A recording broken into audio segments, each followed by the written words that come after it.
देश में 2024 चुनाव की गुणा और गणित इस वक्त शुरू हो चुकी है। जाति के आधार पर पार्टियों ने जाल बुनना भी शुरू कर दिया है। बिहार सरकार ने जातिगत सर्वे के आंकड़े अब जारी किए और इसके साथ ही बिहार जाति आधारित सर्वे के आंकड़े जारी करने वाला पहला राज्य बन गया है। और कहते हैं कि सियासत की सारी दुविधा वोटों के प्रतिशत पर रहती है और इसी दुविधा को दूर करने के लिए बिहार सरकार ने जातिगत सर्वे के आंकड़े जारी किए हैं, जिसमें क्या प्रमुख है आपके लिए जानना जरूरी। बिहार में जाति का गणित कैसे बनाया गया है उसको आप समझिए। पिछड़ा वर्ग यानी ओबीसी 27.12%, अत्यंत पिछड़ा वर्ग है 36.01%, अनुसूचित जाति है 19.65%, अनुसूचित जनजाति 1.68% और सामान्य वर्ग 15.52%। अब सोर्स क्या है? बिहार सरकार। और वहीं ये लगातार आंकड़े निकाल रही है, जिस पर अब सियासी बवाल भी शुरू हो चुका है। संकलन करके आज जो रिलीज कर रहे हैं डेटा, आप लोगों के सामने आपके पास उसकी कॉपी उपलब्ध करा दी गई है कि इसके कोई भी एनालिसिस और डिसीजन मेकिंग का स्टेज नहीं आया। ये स्टेज 1 है जिसमें हमारे पास फिगर्स और फिगर्स कॉम्प्रिहेंसिव है। हाँ, ये चीज़ शुरू में क्लियर किया जा चुका है कि जितने कैटेगरीज हैं वो सभी नोटिफाइड हैं by the state government. Naturally for the possibility of space, जो जगह नहीं रहे तो हर एक नोटिफिकेशन इसमें लगा नहीं सकते हैं। तो जाति जनगणना का खाका नीतीश कुमार ने भले 1 साल से तैयार किया हो, लेकिन लालू प्रसाद यादव लंबे वक्त से जाति जनगणना की वकालत करते रहे हैं और लालू प्रसाद यादव इसे मंडल पार्ट 2 कहते रहे हैं, जिस मंडल के जरिए लालू यादव ने आरक्षण की लड़ाई भी लड़ी थी। बिहार ही नहीं, देश भर में जो आरक्षण का मॉडल बना, उसके बाद अब बिहार सरकार मंडल पार्ट 2 की तरफ बढ़ गई है। लालू यादव हमेशा ये कहते रहे हैं कि जिसकी जितनी हिस्सेदारी उसकी उतनी भागीदारी होनी चाहिए, लेकिन बिहार की सियासत में एक दौर ऐसा भी था जब लालू प्रसाद यादव जाति जनगणना की मांग करते थे और नीतीश कुमार खामोशी ओढ़ लेते थे।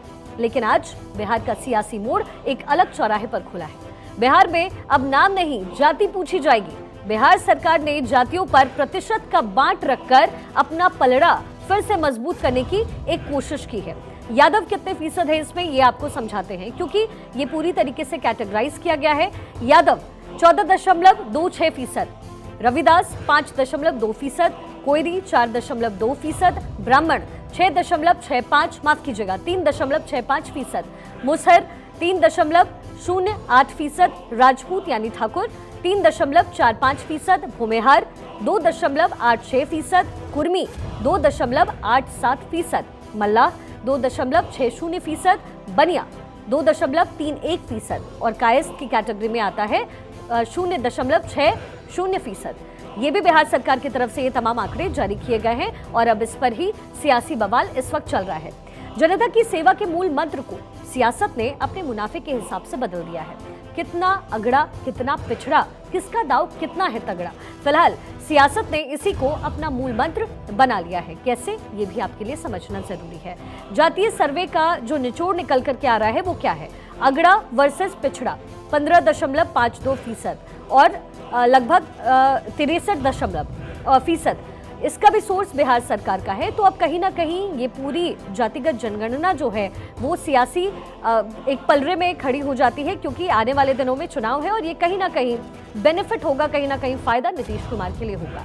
धर्म के आधार पर अगर बिहार की सियासत की तस्वीर बनाई जाए तो पता चलता है कि बिहार में कितने हिंदू हैं और कितने मुसलमान हैं, ये भी आप समझ लीजिए।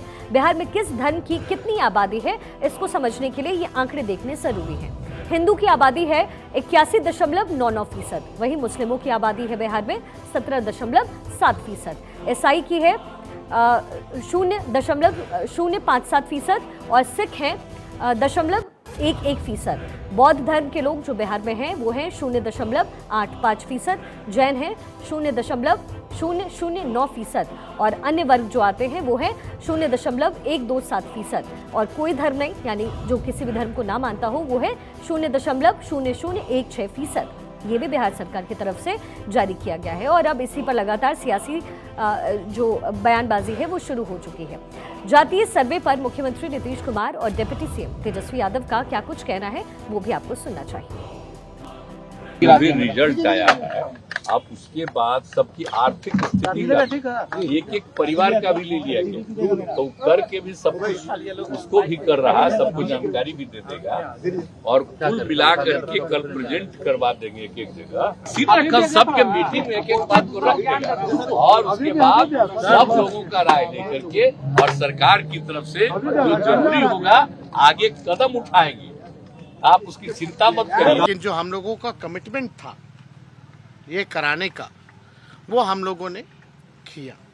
इसके लिए लगातार स्वर्गीय नेता मुलायम सिंह जी, स्वर्गीय शरद यादव जी, लालू जी, नीतीश जी लगातार लगे रहे कि ये बात जो है होनी चाहिए। तो लगभग जो है 64% पिछड़ा अति पिछड़ा समाज के लोग हैं और 20% SC ST लोग हैं। तो सरकार की यही कोशिश होगी, यही प्लानिंग होगी कि जो साइंटिफिक जो डेटा मिला है उसी हिसाब से हम कल्याणकारी योजनाएं, जो लोग गरीब हैं, जो जातियां गरीब हैं, हालांकि गरीबी हर जातियों में है, तो उनके लिए जो है विशेष योजना जो है हम लोग बना करके लोगों को लाभ पहुंचाने का काम करें।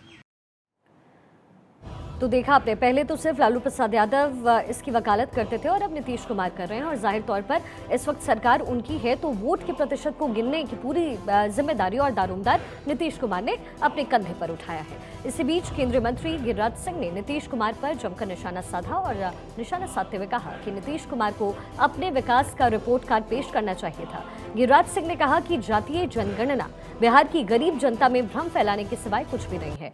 तो बीजेपी के प्रदेश अध्यक्ष ने भी नीतीश कुमार सरकार पर हमला बोला है। जातीय जनगणना बिहार की जनता में, गरीबों में भ्रम फैलाने के सिवा कुछ नहीं है।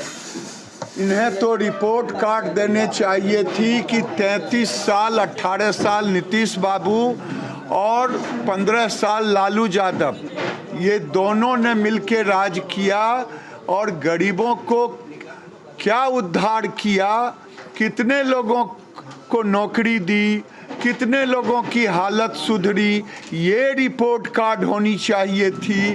अब ये रिपोर्ट कार्ड जातीय जनगणना का देकर के लोगों में भ्रम के सिवा और कुछ नहीं। एकदम जातीय जनगणना में भारतीय जनता पार्टी का पूर्ण समर्थन था और हम लोगों ने इसमें समर्थन देकर इसको पास कराया था। आज जो जातीय सर्वेक्षण आए हैं इसका अध्ययन करेगी भारतीय जनता पार्टी, किस मैकेनिज्म से इसको किया गया। जब आपने जातीय जनगणना किया तो ये तय हुआ था कि उसमें आर्थिक और सामाजिक तौर पर किसका उत्थान हुआ किसका नहीं हुआ, इसको भी जारी करना